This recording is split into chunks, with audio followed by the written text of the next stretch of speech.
Channel में आप सभी का स्वागत है। आज हम पढ़ेंगे पदार्थ में होने वाले रासायनिक परिवर्तन के बारे में। कल जो हमने पढ़ा था पदार्थ के भौतिक परिवर्तन के बारे में पढ़ा था, ठोस, द्रव और गैस के बारे में, प्लाज्मा के बारे में और बोस-आइंस्टाइन कंडेंसेट के बारे में। अब हम पढ़ेंगे पदार्थ में जो रासायनिक परिवर्तन होता है वो क्या क्या होता है। उससे पहले जान लेते हैं कि आखिर शुद्ध पदार्थ क्या होता है। शुद्ध पदार्थ जो कि हम मार्केट में बहुत सारी चीज़ों पे देखते हैं कि उस पर लिखा था 100% शुद्ध या 100% सही है, शुद्ध है। इसका मतलब क्या होता है कि क्या वो सही में शुद्ध है? तो हम कह सकते हैं जब उसे आप रसायन विज्ञान में देखोगे, रासायनिक तौर पे देखोगे तो वो शुद्ध नहीं होता है। क्यों?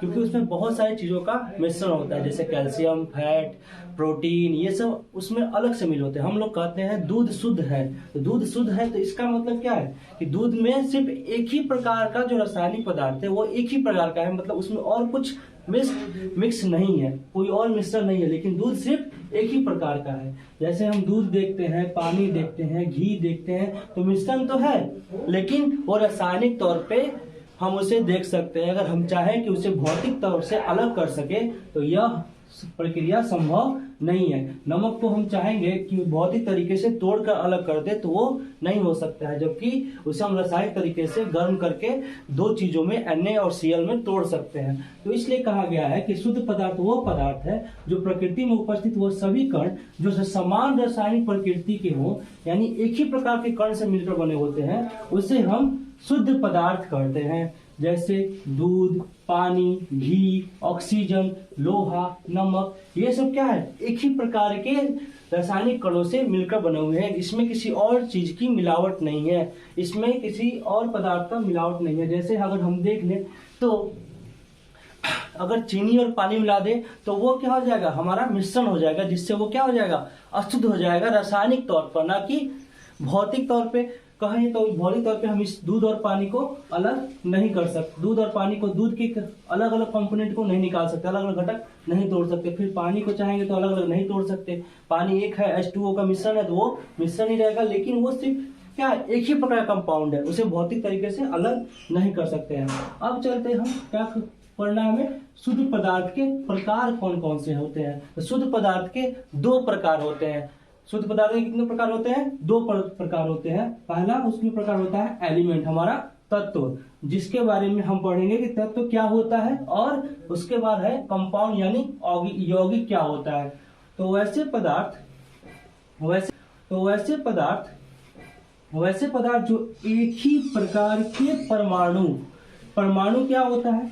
पदार्थ का वो सबसे छोटा कण जिससे क्या मिलकर पदार्थ या तत्व बना होता है, वो सबसे छोटा कण होता है। जो परमाणु क्या होता है? सबसे छोटा कण जो रासायनिक अभिक्रिया में भाग लेता है, उसे हम कहते हैं, और उससे मिलकर क्या बना होता है? आपका तत्व बना होता है। ठीक है, तो वो तत्व एक ही प्रकार के परमाणुओं से बना होता है। जैसे अगर सोडियम है तो सोडियम में सोडियम के ही परमाणु होंगे, एल्युमिनियम है तो एल्युमिनियम में एल्युमिनियम के ही परमाणु होंगे, मैग्नीशियम है तो मैग्नीशियम में मैग्नीशियम के ही परमाणु होंगे। ऐसे सभी तत्वों में उसके खुद के परमाणु होते हैं, ना किसी दूसरे तत्वों के। ठीक है, जैसे आप देख सकते हो यहाँ पे उदाहरण में लिखा हुआ है सोडियम, एल्युमिनियम, मैग्नीशियम, सोना, चांदी, ऐसे बहुत सारे तत्व हैं जिसके में उसी के परमाणु उपलब्ध होते हैं, किसी और के परमाणु उपलब्ध नहीं होते हैं। अब है हमारा अगला टॉपिक, यौगिक क्या है? तो ऐसे पदार्थ जो विभिन्न तत्वों के परमाणुओं के निश्चित अनुपात में, यानी उसका अनुपात हमेशा निश्चित होना चाहिए। हम ये नहीं कह सकते किसी परमाणु को, किसी यौगिक को लिखना होगा तो हम हमेशा H2O या फिर लिख सकते हैं उसे CO2 या फिर लिख सकते हैं C6H12O6, ना कि अगर आप इसी चीज को बदल कर लिख दो H3O तो ये एक अणु हो जाएगा, वो कभी परमाणु नहीं और यौगिक नहीं हो सकता। ये सिर्फ अणु कहलाया जा सकता है। अगर हम ये इसी को कह दे H4O तो ये अणु है लेकिन ये यौगिक नहीं है। लेकिन यौगिक क्या होगा? इसमें अनुपात आपका फिक्स होगा, डिटरमाइन होगा, हमेशा निर्धारित होगा। इसका एक यौगिक का आपका जो अनुपात होता है हमेशा निश्चित होता है। तत्व के प्रकार कौन कौन से होते हैं? तो तत्व के प्रकार होते हैं धातु और अधातु। धातु क्या कहते हैं? इंग्लिश में मेटल कहते हैं, और इसे कहते हैं आपका नॉन मेटल। जो मेटल नहीं होता है। मेटल में जो धातु शब्द है वो ऋग्वेद में सबसे पहले बताया गया था, और इसे ऋग्वेद में अयस कहा गया था, जिससे अयस का अर्थ होता है धातु। ठीक है, अयस से हम क्या समझते हैं? अयस्क समझते हैं जो खनिज लवण कहाँ से मिलता है? पृथ्वी से मिला करता था। और इसका प्रयोग सबसे पहले जो मिला था सिंधु घाटी सभ्यता के बालकोट में मिला हुआ था, बालकोट से प्राप्त हुआ था। और उस समय इसका निर्माण, जो इसका उपयोग होता था, सिरामिक वस्तुओं के निर्माण में होता था। सिरामिक वस्तुओं के निर्माण में उस समय इसका प्रयोग होता था। ठीक है, और धातु क्या है? तो धातु वह पदार्थ है जो अपने बाहरी कक्षा में उपस्थित इलेक्ट्रॉनों का त्याग करता है। अब इलेक्ट्रॉन कहाँ होता है? तो इलेक्ट्रॉन परमाणु के कक्षा में चक्कर लगाता है, और परमाणु के नाभिक में क्या होता है? प्रोटॉन प्लस न्यूट्रॉन होता है। तो परमाणु सबसे छोटा कण होता है किसका? पदार्थ का। तो वही आप धातु क्या होता है? वही अपने इलेक्ट्रॉन के बाहरी कक्षा में उपस्थित इलेक्ट्रॉनों का त्याग करता है। और वो ग्रहण कौन करता है? तो वो ग्रहण करता है हमारा अधातु। अधातु क्या है? तो अधातु आपका वो पदार्थ है जो कि प्रवृत्ति रखता है धातु के बिल्कुल विपरीत प्रवृत्ति के। मतलब इसमें कुछ बहुत सारे गुण धातु से मिलते नहीं है, जो गुण हम आगे चर्चा करेंगे। आप वीडियो पे लास्ट तक बने रहिएगा और देखिएगा, इसमें बहुत अच्छी अच्छी जानकारियां हैं, इसे देखिए ध्यान से। तो अधातु वह पदार्थ है जिसमें आप बाहरी कक्षा में उपस्थित जो इलेक्ट्रॉन होता है उसमें आप इलेक्ट्रॉन उस धनात्मक आयन से लेते हैं जो मौजूद होता है आपके धातु में। यानी धातु में जो चीज जहाँ पे चार्ज आपका कम होता है, जैसे आप देख सकते हो सोडियम पे हमारा चार्ज के इलेक्ट्रॉनिक कन्फिगरेशन यानी विन्यास कितना होता है? 281। तो जो सोडियम है हमारा क्या है? धातु है। सोडियम धातु है, और आपका क्लोरीन क्या है? अधातु है। तो इसका जो इलेक्ट्रॉनिक विन्यास होता है 287। तो जो दोनों का जो बॉन्ड होता है, यहाँ पे भी हमें 8 चाहिए और यहाँ पे भी हमें 8 चाहिए, अगर कोई कंपाउंड हमें बनाना हो तो कंपाउंड बनाने के लिए क्या होगा? वो एक दूसरे से अपना इलेक्ट्रॉन क्या कर लेगा? स्थानांतरण कर लेगा, जिससे क्या होगा? आपका एक कंपाउंड का फॉर्मेशन हो जाएगा। आप कह सकते हैं कि NaCl, तो Na अगर 1 प्लस आयन बन जाए, Na अगर वो पे एक चार्ज आ जाए और Cl पे एक माइनस चार्ज है, ये चार्ज आया कैसे? तो ये Na है जो अपना बाहरी कक्षा का इलेक्ट्रॉन किसे दे? क्लोरीन को। और क्लोरीन इससे एक इलेक्ट्रॉन ले लेता, दोनों में 8 Cl। तो Na अगर 1 प्लस आयन बन जाए, Na अगर वो पे एक चार्ज आ जाए और Cl पे एक माइनस चार्ज है, ये चार्ज आया कैसे? तो ये Na है जो अपना बाहरी कक्षा का इलेक्ट्रॉन किसे दे? क्लोरीन को। और क्लोरीन इससे एक इलेक्ट्रॉन ले लेता, दोनों में 8, इसका भी 8 कंप्लीट हो जाएगा और इसका भी 8 कंप्लीट हो जाएगा। तो एक कंपाउंड बना लेगा, जिससे हमें पता चलेगा कि क्या ये जो धातु है ये इलेक्ट्रॉन एक देता है और क्लोरीन एक इलेक्ट्रॉन यहाँ पे ले लिया। तो क्लोरीन यहाँ पे क्या है? अधातु है, जबकि सोडियम यहाँ पे धातु है। तो आगे धातु के गुण तथा उससे संबंधित जो मुख्य बात होती है वो आगे अब देखते हैं। तो धातु में गुण क्या क्या होता है? वो आघात वर्धन्य होता है। आघात वर्धन्य का अर्थ ये है कि जब किसी धातु को हम पतले चादर के रूप में पीट कर बदलने का कोशिश करें या फिर उसे पतले चादर के रूप में रूपांतरित कर दे, तो उसे हम बोलते हैं आघात वर्धन्यता। जैसे सोना को पीट कर एक चादर के रूप में उसे क्या बोल एक सीट की तरह हम बिछा दे, तो उसे हम बोलते हैं आघात वर्धन्यता। आप जानते हो कि सोने की जो आघात वर्धन्यता या तन्यता होती है बहुत ज्यादा होती है। हम कह सकते हैं कि अगर हम 1 ग्राम सोना ले लें तो उससे, अगर 1 ग्राम हम गोल्ड ले लें तो उससे लगभग 2 किलोमीटर लंबा वायर खींचा जा सकता है। सोचो आप कि आपका जो गोल्ड है उसमें कितना ज्यादा डक्टिलिटी या तन्यता होता है। अब धातु क्या होता है? ध्वनिक होता है। यानी ध्वनि क्या कि धातु को जब हम पीटेंगे, किसी चीज से टकराएंगे तो वो क्या करेगा? ध्वनि उत्पन्न करेगा। धातु साथ साथ चमकीला भी होता है, विद्युत का सुचालक होता है। अब सबसे ज्यादा कौन सा अच्छा सुचालक होता है विद्युत का? तो वो चांदी होता है। उसके बाद कौन सा होता है? तांबा होता है, तब एल्युमिनियम होता है। लेकिन हम यूज किसका करते हैं ज्यादातर? तांबा या एल्युमिनियम का। अब इसमें धातु में कठोरता भी बहुत ज्यादा होती है। अब लोहा को हम चाहेंगे कि ऐसे हाथ से पकड़ के तोड़ देने के लिए, तो वो नहीं टूटने वाला है। इसलिए कह सकते हैं कि धातु में कठोरता बहुत ज्यादा होती है। इसे गलाने के लिए हमें बहुत ज्यादा एनर्जी यानी ऊर्जा की जरूरत पड़ती है। इसलिए यहाँ पे कहा गया है कि गलनांक तथा क्वथनांक उच्च होता है। तो गलनांक क्या है? जहाँ पे वस्तुएं ठोस से द्रव में पिघलना शुरू कर दे। और क्वथनांक क्या है? क्या है, जहाँ पे वस्तुएं द्रव से वाष्प में बदलना शुरू कर दे तो उसे हम कहते हैं गलनांक तथा क्वथनांक। और असंपीड्य मतलब हम उसे लोहे या सोने चांदी को हाथ से नहीं दबा सकते, पूरा वो असंपीड्य होता है यानी इनकम्प्रेसिबल होता है। ये सब गुण आपके एक धातु में उपस्थित होता है। अब हम जानते हैं मरकरी, यह एक ऐसा धातु है जो कि क्या होता है, रूम टेम्परेचर पे, रूम तापमान पे द्रव अवस्था में रहता है। रूम तापमान पे द्रव अवस्था में रहता है कौन, मरकरी। तो मरकरी जब रूम तापमान पे द्रव अवस्था में होता है, आखिर रूम तापमान कितना होता होगा, तो रूम तापमान हमेशा आपका 20 से 25 डिग्री सेल्सियस के बीच में होता है। रूम तापमान 20 से 25 डिग्री सेल्सियस के बीच में होता है। अब कहा गया है यहाँ पे नेक्स्ट पॉइंट है, हम कौन सा ऐसा धातु है जो नरम होता है। तो दो ऐसे धातु हैं जो नरम होते हैं, सोडियम तथा पोटेशियम, जिसे चाकू से काटा जा सकता है। हम चाहे तो इसे आसानी से चाकू से काट सकते हैं, लेकिन ये भी है कि सोडियम बहुत ज्यादा आप क्या करता है, क्रियाशील होता है। वो ऑक्सीजन और पानी से बहुत ज्यादा क्या होता है, रिएक्ट होकर आग भी लग सकता है। इस कारण से इसे कहाँ रखा जाता है, सोडियम को किरोसिन में रखा जाता है। सोडियम कहाँ रखा जाता है, किरोसिन में रखा जाता है। सबसे कठोर धातु कौन सा है, टंगस्टन होता है, जिसको इसका ग्रीक नेम वुल्फ्राम भी है। आपका जब जाओगे तो पढ़ लोगे, टंगस्टन का वुल्फ्राम होता है। सबसे प्राचीन धातु जो मिला हुआ था वो हमारा तांबा है। तांबा आप बताओगे कांसा किससे मिलकर बना हुआ है।